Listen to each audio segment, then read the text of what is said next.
Moors, welcome back to No More Weekly, where we bring you the latest news at Alhambra High School. I'm your co-anchor Keiko. And I'm your other co-anchor, Sean Lee. Recently, fires have blazed through Southern California. Here's more information. Over the past few days, fires have spread across the region, threatening homes, wildlife, and critical infrastructure. Thousands of residents have been forced to evacuate, and firefighters are working around the clock. Here's some up-to-date information on the fires and how the events unfolded. This screenshot is taken from fire.ca.gov on January 16th. As you can see, the two biggest fires are the Eaton Fire and the Palisades Fire. The Eaton Fire being near Pasadena-Altadena area, which is closest to Alhambra. Out of the two fires, over 12,000 structures have been destroyed, and there are currently 24 fatalities. The Eaton Fire is 45% contained, and the Palisades Fire is currently 21% contained. I'm going to take you on a short timeline of how the events unfolded. We did receive, about a week ago before that there would be strong winds coming into the LA area, but I don't think any one of us knew what that really meant. And in Alhambra, we did receive winds as strong as 50 miles per hour in the evening of Tuesday, January 7th, and other areas of LA around winds around 100 miles per hour, which is very fast.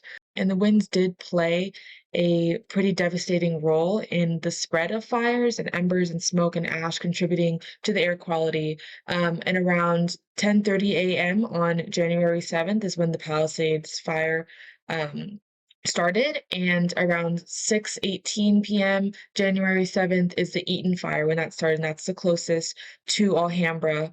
And again, the winds was pushing ash, pushing embers, and that really affected the air quality. And it also affected us not being able to go to school for the next week because the air quality was not safe to be outside.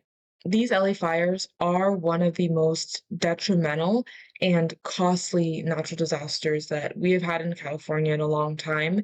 It will cost between $20 to $50 billion and years of work to rebuild these communities, the infrastructure, the houses, and continuing to value the safety of the public. Now, we will talk about some resources and ways where you can reach out for help a little later on in our segment. I do want to close off by saying that while the fires are currently getting under contained, to make sure you follow evacuation orders, to continue to check the weather and the air quality, and if needed, to wear masks outside just to protect your lungs. Hi, can we get your name and grade? I'm Tati, I'm in 12th grade. Hi, my name's Samuel and I'm a 10th grader. Julian and I'm a senior. I'm Madeline and I'm in 11th grade. I'm Johnny and I'm in 10th grade. I'm Isaiah, I'm in the 12th grade. I'm Sebastian, I'm in 12th grade. And we were wondering how you've been impacted by the winds and fires. So nothing actually happened to my house, thank God. Everything was safe. I live far enough from the fires where my house wasn't directly impacted, but it is really sad seeing teachers who have lost their homes or been really impacted by it. So me and my best friend decided to go volunteer this weekend, and we helped out for a couple hours, and it was just really a good experience seeing how much it helps the community. It hasn't really affected me much, but I could say the winds are annoying. Well, I haven't really been impacted myself, but my family and me have made an effort to go and participate for the convention center in Pasadena to donate. I think it's really sad what's going on in Pasadena right now and in Palisades. Personally, I haven't been affected by it, but it's devastating to see so many lives and houses burned down and acres lost. And have you done anything to help your community? I went and I sorted through donations at the rental place over there, but yeah. My dad's a firefighter, so he's been at the Palisades fire for the past week. My house, the winds messed with it a lot, and there's a lot of ash. And to help me and my family, we donated clothes to shelters and stuff like that.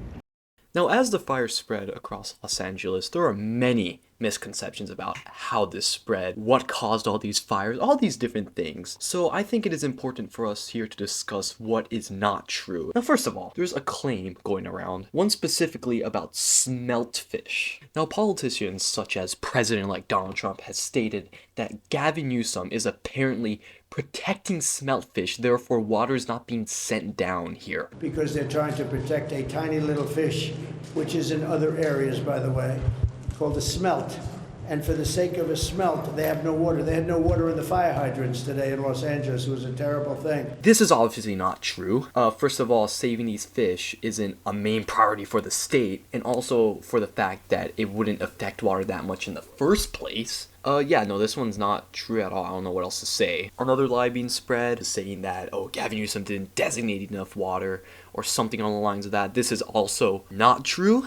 Basically, how our water systems work is that there's, specific reservoirs. Whatever can store water, it's specific to areas, right? Meaning that even though there could be an abundance of water over in, let's just say, San Gabriel's supply, you go up to Altadena and all the fire trucks are using their supply, guess what? It's gonna go away. It's not like we're running out of water here. That is not the case at all. There may be a lack of firemen who can fight it. There may be a lack of water in the specific areas that are affected by these fires, but at the end of the day, there is no water shortage. Another misconception is that fire trucks being sent from out of state were being stopped for emissions testing, but no, that's not true.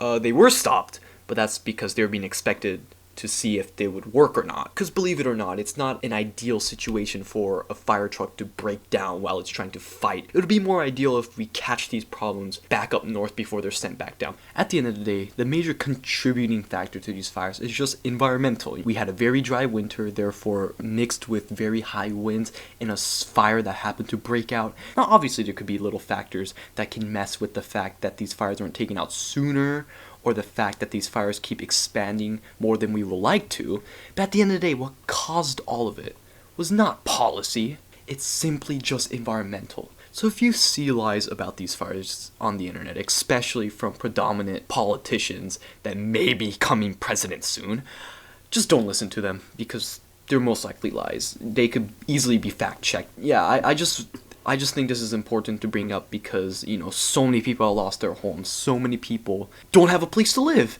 And I think the last thing we should do is be arguing whether or not we should be sending aid here simply because you believe that our governor isn't doing a good job. They don't deserve anything, to be honest with you, unless they show us they're going to make some changes. I just don't think that's a concern that we should be having. I think we should all just work together to help stop these fires. We should root on our firefighters who are spending their days and nights with very little rest simply to stop these fires. I think that is what we should focus on, not for the fact that our governor decided to save fish. That's just not something that we should be concerning ourselves over.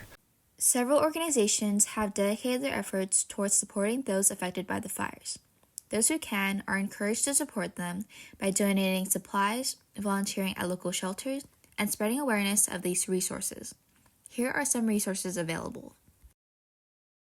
The Los Angeles Regional Food Bank has collaborated with several government agencies and nonprofit organizations to supply those affected by the fires with food and essential supplies. To learn more about how you can support this organization, visit www.lafoodbank.org. Recently, the Greater Los Angeles Education Foundation launched their Wildfire Recovery Fund to support students, educators, and families affected by the fires. Donors may designate funds to support specific districts. To support AUSD, make sure to visit www.glaef.org and designate donations to Alhambra Unified School District. Residents affected by the fire can submit an application for FEMA disaster assistance and receive a one-time payment of $770 in federal aid. The application for FEMA disaster assistance can be found at disasterassistance.gov. Updates regarding the fire can be found through the California Department of Forestry and Fire Protection at www.fire.ca.gov. For more resources, visit recovery.lacounty.gov. That's it for this week's edition of The More Weekly. Stay tuned for more videos. And make sure to check out our website, The More Newspaper, for more stories. See y'all next week. I'm Adrian Domer, your junior class rep. And I'm Helen Chung, your junior class president. The dance will be postponed to February 21st, so make sure you get your dance contracts in by January 31st. And tickets will be sold for $16 without ESP card and $14 with the ESP card. Can't wait to see you there.